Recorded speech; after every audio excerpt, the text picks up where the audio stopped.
We're done with the first part of the public information meeting, so we're going to start with a regular committee meeting.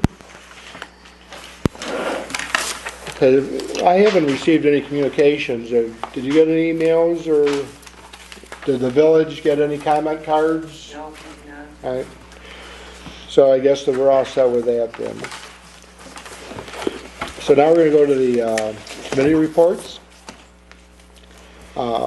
Public safety. Richard Bogan.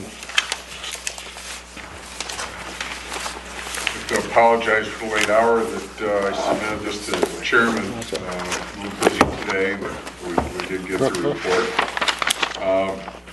On March 20th, yesterday, the Public Safety Committee, consisting of myself as chair, members Jim Brady and Brian McNaloe, met with Fire Chief Robert Darkangelis and Foreman Charles Witt. Chief Darkangelis and Foreman Witt are also the current two full-time drivers. These two drivers split coverage during the week, working alternating 48 and 56-hour schedules. The weekend hours and any vacation or sick time relief is covered by one of 8 part-time drivers. The full-time drivers, in addition to providing immediate fire response, maintain the fire station and the equipment. These drivers are all village employees. All drivers are EMT certified and provide backup response to ambulance EMS calls and also respond to all cardiorespiratory calls. In addition to those drivers, the department has 50 to 60 volunteer firemen, with about 30 of those listed as active. Excuse me. Volunteers receive revenue such as 2% money and contributions. They also have some fundraising. The volunteers have, in the past, used this money to help purchase trucks and equipment. The fire station, all trucks and equipment are owned by the village. One truck has a yearly payment which is still paid by the volunteers. The town pays the village for fire coverage. The committee feels that after this meeting, they have a better understanding of the operation of the Lyons Fire Department. The chief and the foreman were given service analysis sheets so that the subcommittee can have a comprehensive understanding of the services delivered by the fire department. Persons who may assist the subcommittee with explanation of possible entities, such as a fire district, were identified. It is the intention of the subcommittee to reach out to those persons to gather facts, both pro and con, of establishing a district entity. Submitted to the committee. Thank you very much. So you gave them the form that we have, and they're going to be completing that. Really, in the amount of time that we had to meet and the variety of services that the fire department provides, we really felt it was necessary to have them documented on those forms, and then have a second meeting to assess the impact of those services of both village and town. Right. Now, so there's some experts on fire districts? Well, there were some people that were identified. We're fortunate that Brian has access to some county resources, and also both Chief Darkangelis and Foreman Witt, very knowledgeable in the fire service, so they were able to identify some resources that might better explain the implications of a fire district or a fire protection district or whatever. We have an emergency services coordinator here in the county that is readily available, and he's an excellent source of information on the fire service. And also we can, through the chief, Darkangelis, access FASNY, which is the Volunteer Firemen Association, and they also would have information on that. So that's our intention here in the near future. Very good. Any questions from any of the committee members? All right, thank you very much. Okay, Administration and Finance, Corinne. Our committee met. The committee consists of Thea and Brian Angelo and myself, and we met with Denise Darkangelis, our clerk treasurer, and Karen Dizane, our deputy clerk treasurer. And I wrote up a small report And I'll pass this out to everybody eventually here. Both of the officers wrote their job duties, and it's absolutely astounding, the job duties that are going through their office daily. So you will have a copy of their duties. We also, in our office, have a half-time clerk, which for the last 3-4 months has been vacant. We've not been able to fill it because of various reasons. And we could sure use some help. All their duties are repetitive basic services, some critical and some very, very important. Majority of the duties, for instance, tax billing, collection, water and sewer billings and related requirements, all the state, federal reporting forms, bookkeeping, and budgetary follow-through are all guided by regulations of the state, from federal government, village law, and Village of Lyons municipal laws. Shared services include code enforcement and town and water districts billings at this particular time. Reporting and testing are involved with the water and sewer, mainly water. Number 3, recipients of the services are mainly village residents. Shared services are town district residents. Employees are the recipient of all payroll, benefit-related reports, and record keeping. Services are not seasonal. Tax collection is from June to November. Water and sewer billings are quarterly, however they are constant 12 months out of the year. All the collection and related needs are ongoing.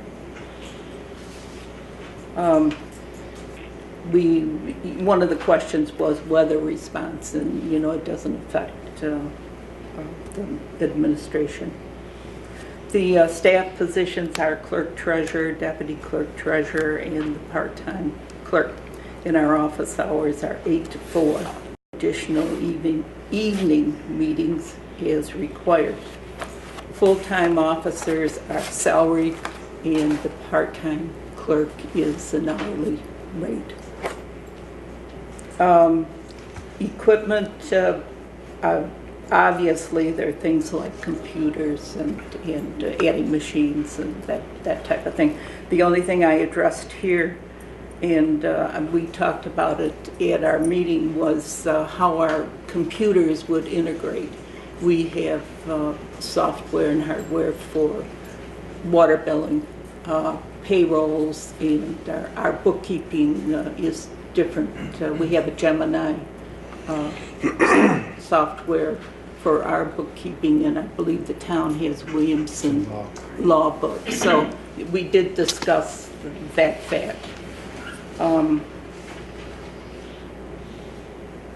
The shared service category, we do code enforcement. At the present time, the town pays the wages because our code enforcement officer is a town employee, and the Village of Lyons supplies the office space, clerk duties, the vehicle, telephone answering, and referrals. So we do share that particular service, and it works very well at this present time. All services could be shared within an administrative office, but the staffing requirements would require the same personnel, except perhaps a part-time clerk. the volume of work that is in the clerk's office obviously proves that you couldn't just take those two people and not have them available in an office, especially if you're going to continue sewer and all the other activities. Our clerk treasurer and the deputy are appointed by the mayor, and they serve a 4-year term that coincides with that of the mayor. And it's my understanding, and probably Connie could tell me, that unemployment is not available to an appointed officer. I believe that's not true. Because I know with our court, the judge and so forth, and others have tried to collect it, and because they're appointed and because they're an officer for a term, they are not eligible for unemployment. When I called Department of Labor, when we were not sure who was going to be picked up, they told us that they were eligible. But, you know, at that point, there was still a tremendous amount of confusion on their part because they didn't know who even was going to pay the bill with the village gone and the town. Yeah. So I'll find out. Yeah, good, because I think it's very important that we know positively what that status is. Your recollection is strictly just the appointed are not, or elected? Now, elected is a different story. Elected is one, Elected but also appointed, and this goes back a few years when somebody tried to collect. Okay. But things change.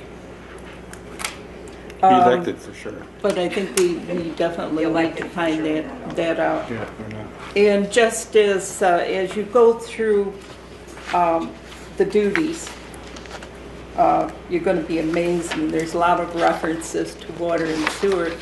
And I don't recall whether it was Karen or Denise that said at our meeting, you know, on the last day, this last billing quarter for our water and our sewer, they collected in one day 299 bills. So that's a volume of going through that office, and people just don't understand it. And along with that, you have the phone calls and so forth. But I do have the statements with. I've already given it to. Let's see, there's one for you. And basically, that's our report. We're going to be interviewing the town people, I believe, next week. This one. You got I got Have you got it? well, because I got, I know. have you got? Everybody got I have that one. one? Did you give me one already? I thought you did, didn't you? Maybe not. I Do did, you but need another take one? another one. So you need No, another one? I have He's one. got it? Add it to the Okay. collection? Oh, no, Mayor, I did get that. Somebody else need it? Okay, everybody got one? Oops, sorry. Great. Maybe we should discuss whether everybody should be getting these reports. I don't know how many trees are going to be cut down, as Connie said, and maybe if we have one copy at the village hall for everyone to see, that might be sufficient. And when we have to put everything together, we can pull all the information out, but we're getting inundated with paper already, and it's only been 3 weeks, so. They're going to end up your working documents as you go to the next task. So whatever subcommittee each of you are on, I assume, Sergey, that you're going to keep them on that same subcommittee. It Right, would make sense. right.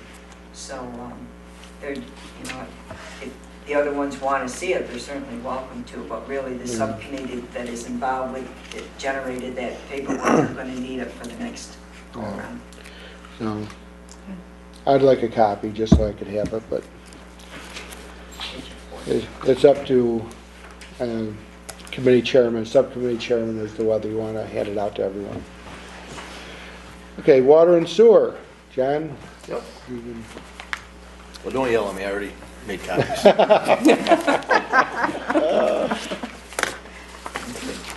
Sorry. Sir? You got a copy already. Oh, okay, this is it. Everybody have one? Do you want one? Okay. Well, last Friday, the mayor and I sat down with Tom Gowans, and we went over everything that he could remember and recollect on what he was supposed to be doing as a subdivision of Mike Salerno for the water, and he pretty much runs the water department out there, huh? Pretty much. Pretty much he does On most of in the roads and daily. and the daily tasks. I did something a little different because maybe I couldn't comprehend what was going on. And if you unfold that first page, I did a little spreadsheet. My wife and she helped me, and I thank you very much for it. It was a little easy for me to follow if I numbered them one through whatever the tasks were, and then we went through. And everything that's on these two other pages that are the longer ones is actually everything that was on those sheets were labeled A, B, 7C, and whatever it may be. It was a little easier for me to follow, so this is the way I did it. And it worked out well for me. So I just want to touch base that this is just a preliminary one that the mayor and I set up and we agreed on to convey to you guys. The three guys in the department are Mike Salerno, which is contractual, Tom Gowan, and Mr. Wonder, which are both full-time. The services that they could remember at this time, there's 1 through 16, and they go from UFPOs, water samples, reading of the meters, state reports, state mandated training for their Class D license, water shutoffs, water breaks, frozen lines and meters, complaints, office, that's dealing with the office, and on the Department of Health. I think her name is Cheryl Robbins still. Cheryl Robbins, which is the Department of Health. Water meters and hydrants, replacement of curb boxes and main valves, the canal banks, which falls under those guys because they have water lines down there and they're flushing and doing stuff down there for the boaters. Yearly test, leak detection, inspections, follow-ups, and we also have 3 water tanks that we have to maintain. So this is just, like I said, a rough draft, and if you look down through them, you can see where it's affiliated with the town and village, was it discussed as a district, frequency, once a week, once a month, quarterly, how many hours roughly. So you get a general idea that Tom is very busy with the help of Rich Wonder in the water department. It's a full-time thing that they keep very, very busy doing stuff. And some of it's very unpredictable. You have stuff in the weather permitting. You have your water breaks, your frozen meters, your frozen pipes. So that's very unpredictable. I think he was alluding to 30-plus shut-offs every billing period. So it would equate to 60 because they have to turn them off, and once they pay the bill, now you gotta turn them back on. A lot of time-consuming stuff that's not redundant, but very repetitious over their quarters and their weekly jobs. They post the property too, and Yes, so sometimes it's- there's about 40, 100? 100 times? 100. Okay. So this is just a broad horizon of everything that Tom's doing at this time with the help of Richard Wonder. And I do have another sheet that I'm saving trees, so I didn't make a copy of it. Just for information, I think roughly, if I'm reading this correct, I got this from Karen and Denise in the office today, about 91 million gallons were in consumption last year, and we bought roughly 120 million gallons. So that's approximately a loss of 23.6. 29 million gallons of water was lost over the full year of last year, which equates to about 563,000 gallons a week. And if I can Yep. add something, we had an inspection by Cheryl Robbins, who is New York State Department of Health, yesterday, and several of the items, for instance, that 23.6 unaccounted for does not include flushing the hydrants and Fire fires, department, fire practices, fire Washing calls. the streets flushing down. the streets, the tankers, and so forth. How much So- water is actually lost when they flush a hydrant? We're working on that because we have to provide, every hydrant in the village is flushed Right. They're all flushed Annually. once or twice a year, Tom? Twice a year, and all the dead end Probably circuits. 1,000 gallons of hydrant, probably get flushed out. More than that, because you have hydrants that run 1,200 gallons a minute, and you run for at least 10 minutes on it. And you have other hydrants that are 2 or 3 So we're- gallons a minute. Tom, Any way to recover that water or no? Put it in a, tank it up and reuse it to wash the streets or something, you know? No, because basically the water that we're flushing is the dirt in your mains, because it gets the turbulence going, gets all the sediment out of the Right. mains. So it's, you have all the dirty basically water, and when you actually open it up, you have the barrel that have the hydrant in there, and that comes out so black, you wouldn't want it. Yeah. and they're thinking about putting meters on when they do flush to get a rough estimate for the 1,000 gallon a minute, 1,200 gallon a minute, whatever it means. So we do have a real good fixed number on what our loss is compared to our You're buying. talking a lot of water. A lot of water, which is mandatory by the state, correct, Tom? Yes. And then the other ones are what, quarterly for the dead end loops? The dead ends, I try to do them at least quarterly, and more if we get complaints as far as dirty water or odor in the water, at least quarterly. We haven't touched base, the mayor and I, on the budget and give some numbers for that. So probably in the next 2 to 3 weeks, we'll have the numbers so we can compare what the town's doing for their budget, for the water, for their district, and for us, for the village. And we are meeting tomorrow with Mr. Chadwick and do the same similar thing. So we all know exactly, what's going on, and then we'll start number crunching. It's hard pressed that we would think anything like this would be eliminated from the services of the village or the town, consolidated or not consolidated, because we all need water. We're not going to live without it. So this is something that may not be affected, well, obviously 100% it's not affected our budget, consolidation or not, because it's self-sufficient. If it does stay the way it is or it goes to the town, it still stays the same. It will be self-sufficient within themselves. And that's, So is that the way it is now, right now, the Yes. water Yes. department is self-sufficient? Yes. water and sewer through their billing that pays all the bills. They have their budget. You may see it in the village line, the water and sewer budgets, but it is all recouped through the billing. Through revenue, that's what our rates are based on. Oh, that's the way it should be, Right. user fees, basically. So this is a report that I have with the mayor at this time for the water, and hopefully next week we'll have something similar for the sewer. Very good. Any questions or any comments? Public Works, Jim Pacello. Okay. I met with the superintendent. and Jake was gave me a real nice list on all the equipment that he's got, all his job descriptions of his manpower. He's got everything right down to chains on the trucks and sanders, you name it. He's got more than willing to help the village in any way he can, which he has in the past, I guess. I think I gave you an equipment list right there. Okay. He also gave me a recommendation list too. I don't know if you want me to read that up to you. Well, for the potential of shared services, or, Well, he reckoned, some recommendations that he made, if it went through, if he said we need to keep most of the equipment. Would need funding for a secretary to perform work inside and outside of town, 25 to 35 hours. This hopefully be sufficient after everything is running smoothly. Deputy Highway Superintendent would need an increase in pay, and Highway Superintendent will also need a substantial increase in pay also. Wouldn't need at least 4 men to do regular day's work, and 1 man with knowledge of water shutoffs. Sewer department would have to be maintained by 2 men. There are 24 miles of village streets. Winter maintenance of some streets would change. Leach Road past Madison Street would be plowed within 10 wheelers, not village trucks.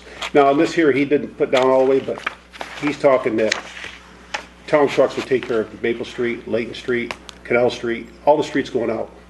Okay, so village trucks wouldn't have to take care of that no more. He said he could handle that with no problem. Going to look into the cost of village street work budget-wise. I don't know what he means by that, but he would like to see a map of the water shutoffs, so he knows what he's dealing with there. And what is the budget for water breaks? And what is working budget for street repair? That's some of the recommendations he's got. Well, right now, does the water department take care of their own digging up and fixing? The water department is under jurisdiction of the DPW as of now because the water plant shut down. So when there is a water, excuse me, when there is a water break, obviously Tom and Rich Wonder will go out and assess what the problem is and convey it to Mike, and next you know, you might have 2 guys doing it, or it might be a full crew of 5 or 6 guys. So do you then charge back the time? Their time comes out of the water fund. All right, so if you have 5 people working there, the All water their fund, time would, all right, when the payroll is split up, it's where they work. If there's a water break, then their time would be paid out of the water fund. so the water fund would transfer money to the Department of Public Works? No, comes right directly from the water fund appropriation. Oh, okay. So what happens to the Department of Public Works then? If they've Well, we got, split out, like, if they're paving, it'll go to the general fund under the paving appropriation. Or if maybe they spent 40 hours that particular week working on a water break, that'll come out of the water fund. Or Okay. even sewer, when a sewer main is plugged, or when they work their time within something that is attributable to the sewer fund, it comes out of the sewer fund. okay.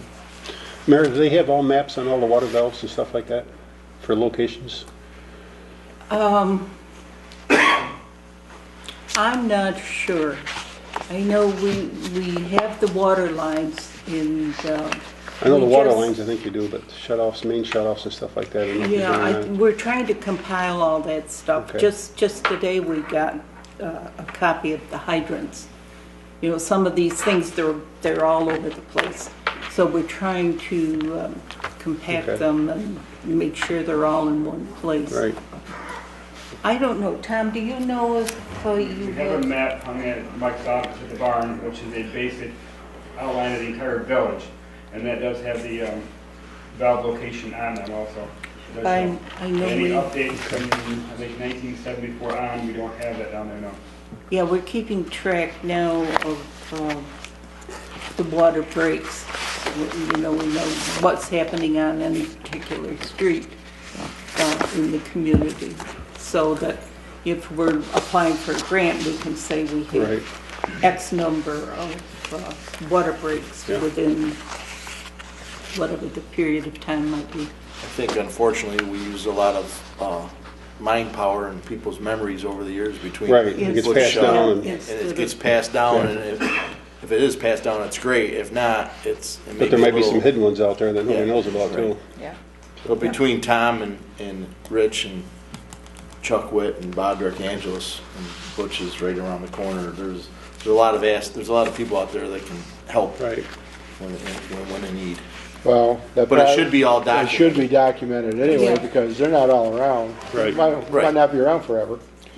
And, It should be all computerized and laid out on it. Yeah. There's grants to do GPS now, okay. so you can get a grant for GPS every valve. Actually, when I was in office, I did get a grant We to have do a, that. But I we don't know if have it a ever was grant for implemented. the computer in mapping the water lines. GIS. These GIS, everything is mapped Yes. where the water lines are. Based on GPS. GPS. So, okay.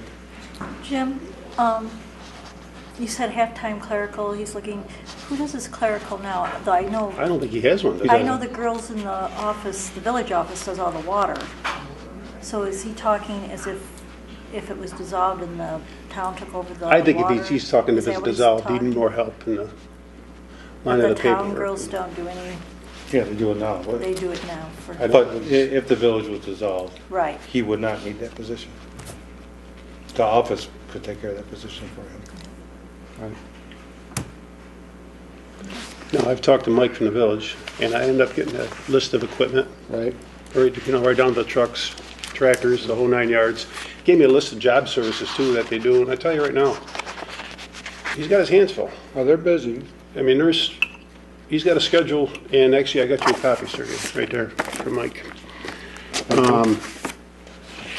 You know, they got a schedule right from spring to year-round, and, you know, and boy, I tell you, it's pretty hefty for what little manpower they got. So help from the town would really be a big plus to him, Brian, he'll get it. It's gonna be an interesting, development there to see what all this equipment comes up in value. Because if you do have to do an appraisal. Now, you don't do an appraisal until During the implementation. during the implementation, During the transition. So we wouldn't be doing that prior to our, You need, right, you're doing having your department heads give you an educated guess, or if they have it on the NYMER report. I got a question on the equipment, Connie.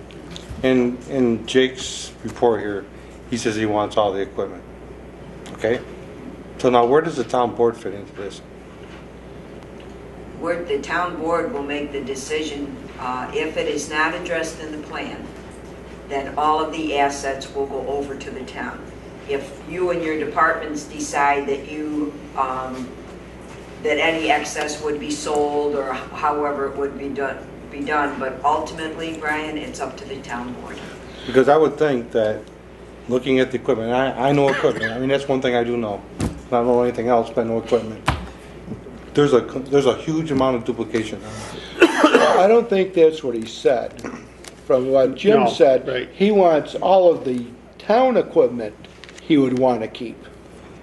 Oh, He's not saying he wants to keep all the village and Okay. town equipment. Okay. The town equipment, he doesn't see where they could get rid of any of there's no duplication in the town. But, so just so it's, Yeah, the way I talked to him, you know, he definitely needs all the town equipment. right. And there's a lot of the village equipment that he'll need too. I mean, it'll wind up, you know, sword jet, backhaul and stuff like that, you know what I mean? But that's something that. I mean, there's duplicate stuff there, there's no Right. doubt about that. Yeah, And I think but, it's immaterial. but that's not what he said. Okay, I misunderstood. Yeah, all right. Yeah, he doesn't want to get rid of, he thinks the town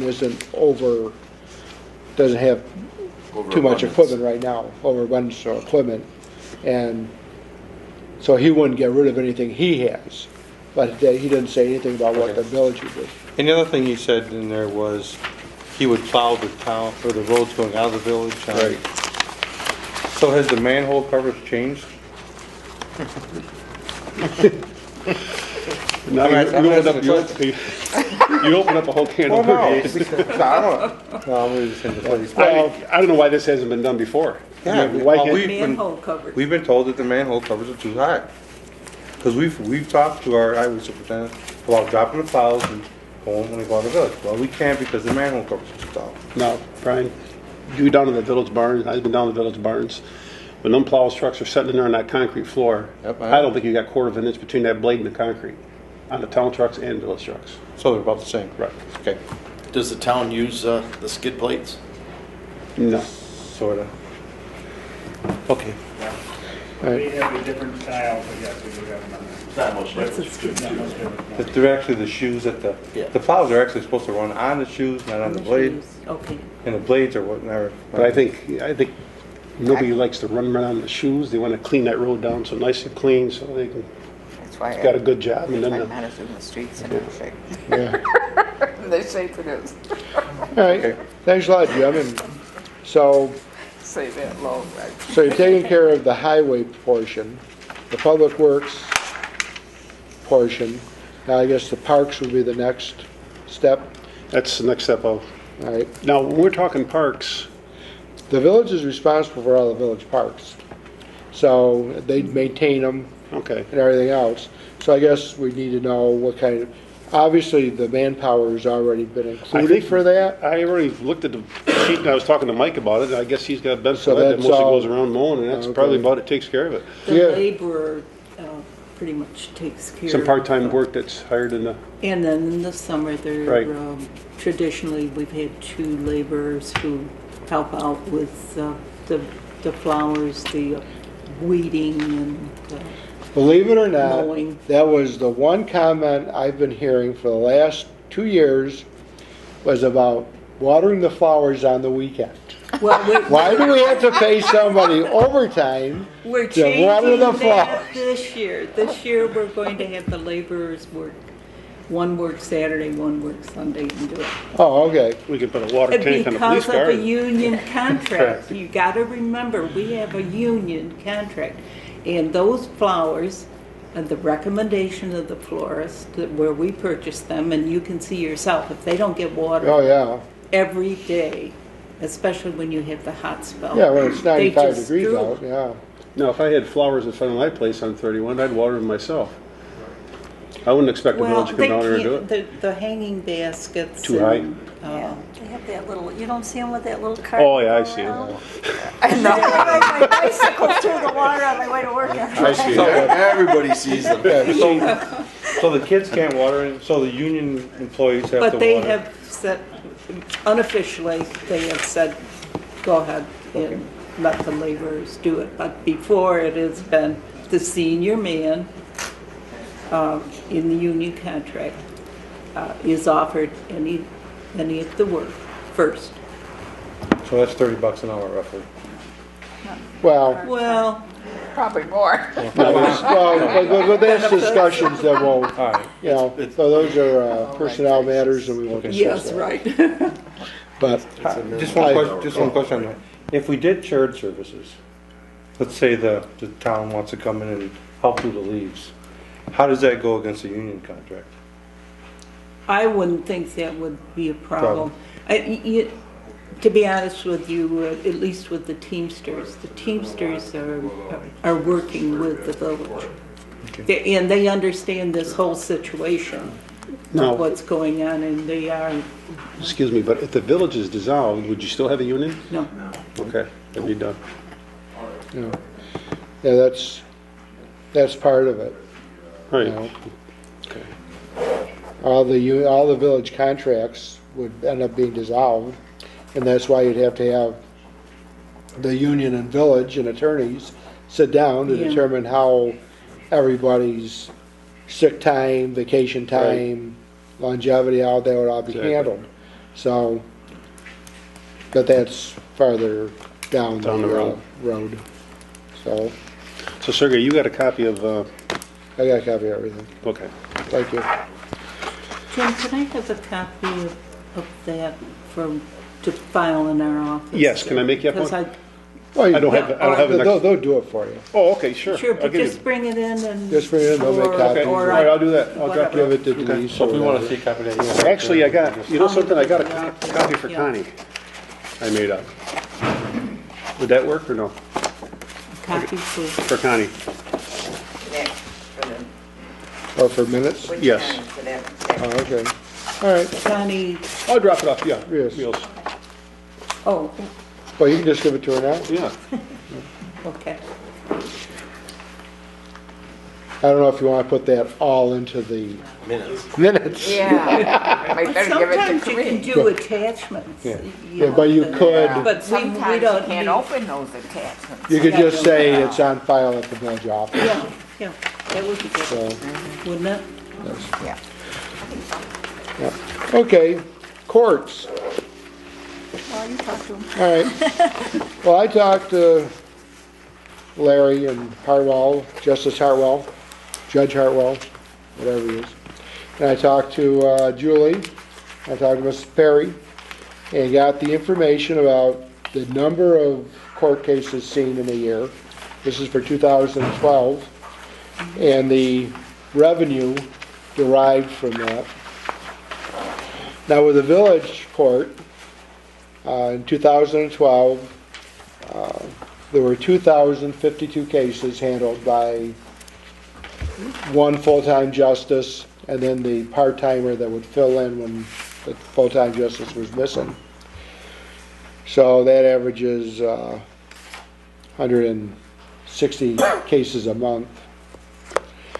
And the village derived $59,000 rounded up in income from fines that were the town, which has two town justices, handled a total of 718 cases, which is a little less than 60 per month on the average. And their income was $17,225. So it would appear that if we did away with the village court, one way or the other, whether the village is dissolved or whether they share services, there is not enough extra work to justify having 3 justices. Because if one man can do 2,000 cases, I think that 2 men could handle 2,700. So the village would be losing income if it was a shared service and it all went through the town justice department. So that would be something to consider for a village budget. But if we're looking at ways to save money and expedite services, that would be one way to do it. Well, what, that could be tracked though, couldn't it? I mean, I would think.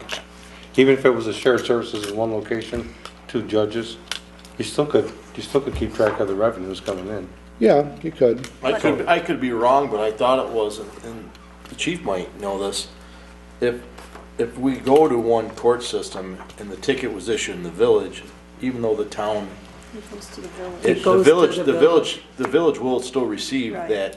that money.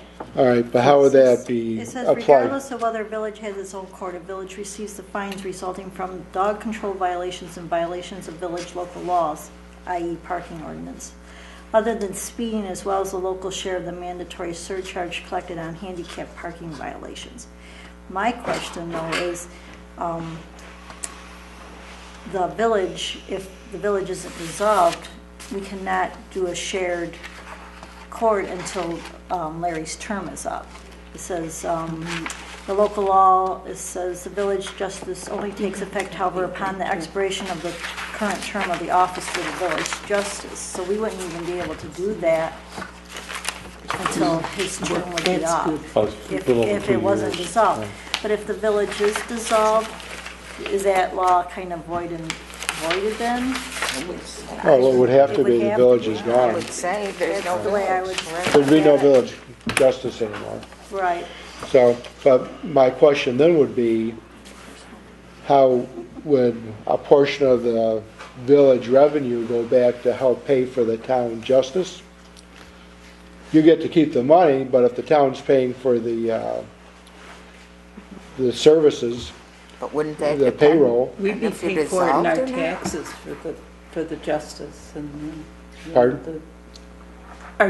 Are you saying if the village does not if the dissolve? village does not dissolve, Okay, then, that's the question. and you have one judge in, the funding for our municipal code violations would come back to the village. However, we, instead of having the court as just outside the village, it would be townwide. Right. Am I correct?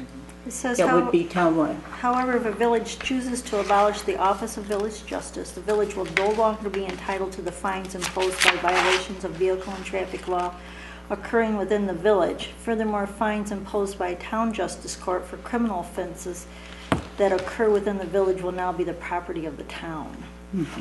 Could I expand on that a little bit, Sir Jim? Yes. The majority of the fines for your vehicle and traffic law violations, i.e. a speeding ticket or criminal offenses, go to the state. Yeah, I have the breakdown. There's a portion of Yeah. it's referred to as a docket fee, comes back to the court. Your local ordinances and like a speed zone, like a school zone that's established by local law, Yeah. well, that comes back to the village regardless of whether it's heard in a village court or a town court. My question is, your $59,000 in revenue, does that include parking violations? Or is that as a separate? This is just what goes before the village court. So if it didn't go before the village court, I don't think parking violations go to the village. Yes, court. Oh, they do? it's The in village the court revenue because submits it it. comes back from the Oh, state. okay. The village court submits it, but I'm curious as to Yeah. whether we're looking at that 59,000, including that. Yeah, because there's a total of fines were $129,600. That's- The state kept $67,800. The county got $2,900, Amazing. and the village got the $59,000. So, And of that 129,000, does that include your surcharges yes, and forfeited bail? yes, that's everything. That's the total fines that were collected. How about unpaid tickets? Any of those laying around out there? Or- There's a ton of them. That's what I thought. The problem we're running into with unpaid tickets is that your state magistrate association has recommended that they not, that the local court, local criminal court issue warrants. And we don't have the volume of repeat offenders for the state to issue scofflaws. And the recommendation of the state is to submit it to a civil collection agency. And you find a civil collection agency, for me, is going to collect $30 parking tickets.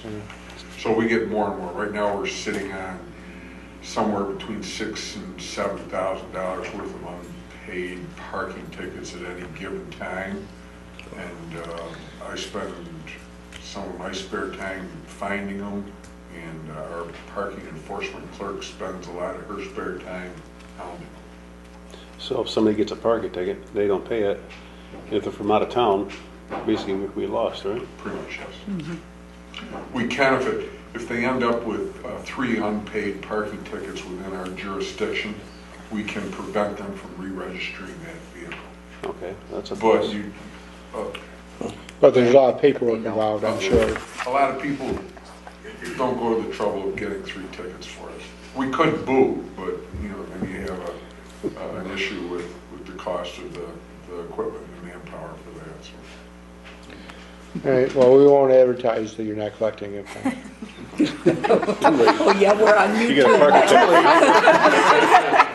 Yeah, that's a good offer. Did you say that low enough? No. Oh, okay. Any questions on the courts system? And Julie and Mrs. Perry had all this information right on the tips of their fingers, and No, yeah, I do got one question on the court system. Yep. Let's say, well, like last night, for instance, right? You brought somebody in front of a court and you couldn't get a local judge, and you gotta go out of town. Do we still get credit for that or no? No, your criminal procedure law provides for methods of arraignment and speedy arraignment, and we can go to the next adjacent town, and if we exhaust the adjacent towns, we can come back to adjacent villages wholly encompassed by those towns until we get an arraignment. Now, there is a small arraignment fee that goes back to that entity. It's pretty insignificant.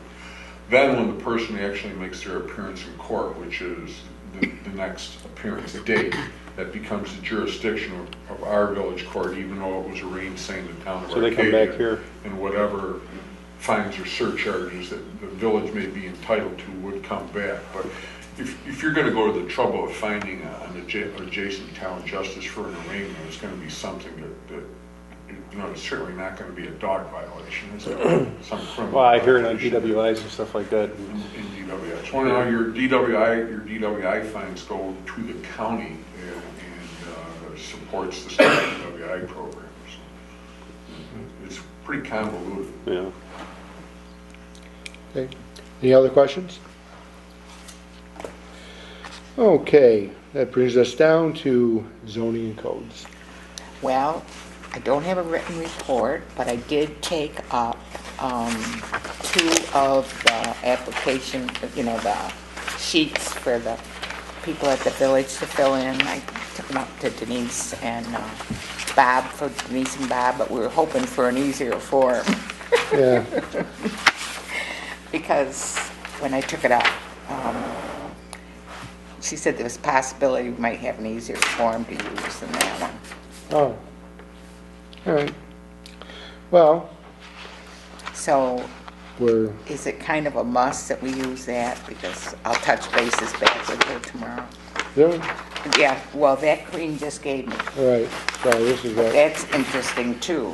If you look at how much Bob does in the village as opposed to the town. Total village was 987. Town was 113. Amazing. Someone, yeah, that's about right. Well, the thing is that most of the apartment buildings are in the village. And so if there's code violations or you have to do inspections, that's gonna take up his time.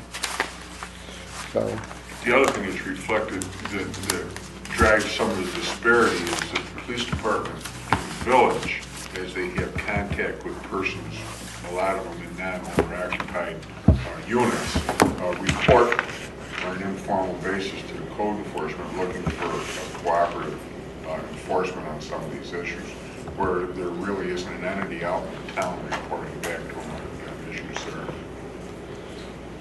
The same with the fire department. The fire department goes to a fire call in the village, and because of the higher concentration of buildings in the village, there's going to be more of an instance of fire calls in the village. They report back to the code enforcement for fire safety issues as a result of their fire response. very good. I will include this when I do the written notes and when I get the paperwork from the village. All right. So, is there any other old business to bring before the committee? Anything from last week's minutes that anybody saw where there might be a discrepancy, or? I just have a question. Yes. It's a bit for Connie. This is our second or third week of doing this, and it's obviously all preliminary, and we're trying to get all our ducks in order here. Are we going in the right direction, getting all this information? Does this look good to you? Because you've obviously went through it. Is there some things that we may be wasting our time on, or is this all good information? As long as each of the subcommittees end up with what they need to have an understanding of what the current operations are, amount of services and doing the fiscal collection, putting all of it side by side so you have that. As long as you have that working document, no matter what form you use, that you need to have the basis for your next step. I think, I have to tell you, and I've said this, I am very impressed at how quickly you took that learning curve and have been moving ahead. So to answer your question, yes, if you have that document and it's working for you, you're going to see very quickly if you've got gaps and might end up going back once you start looking at what's that new service option going to look like. Oh, wait a minute, I've got a gap, I'm not quite sure what they're doing now. So the more thorough your forms are for now, the better and easier, if easy is even part of the dissolution plan, the easier it's going to be for you to come up with what might be a good option if the village were to decide. Because after we get all this stuff implemented and documented, the next step will be doing the budget numbers, and now we're going to start number crunching to figure out Once you get this done, justification. you're going to have some fiscal data that I'll be working with you too, so you're going to have it side by side of what each function costs. From there, then you start to look at, here's what we're going to recommend or take a look at for what it could look like, and then we'll do that number crunching again. So then, because one of the most important things, obviously, is what services are going to be provided, and as importantly, what are they going to cost? Would it be wise for us to figure out which ones most likely can't be eliminated, either consolidated or dissolved, and Well, that's what that necessary, right, and then have those things out of the way, so, at a quicker pace than the stuff that we're really going to have to join services or whatever. Once you decide these are all of the services, when you go to do that service option, part of that is, do all of them have to transfer over? Right. What is that new service? So you're going to do that just by process of what's the new organization going to look like. okay. Is there any other business we brought before the committee? Is there someone I should talk to then from the town? All right, I'd like to go into executive session, Code enforcement and that cost. so we're gonna be, Bobby and closing the meeting for now. There's just a couple of things I want to discuss with personnel matters. I just want to see Denise a minute. Right. Brian, did you talk to? Oh, I gotta get up and Girls stretch. Resident Appointment?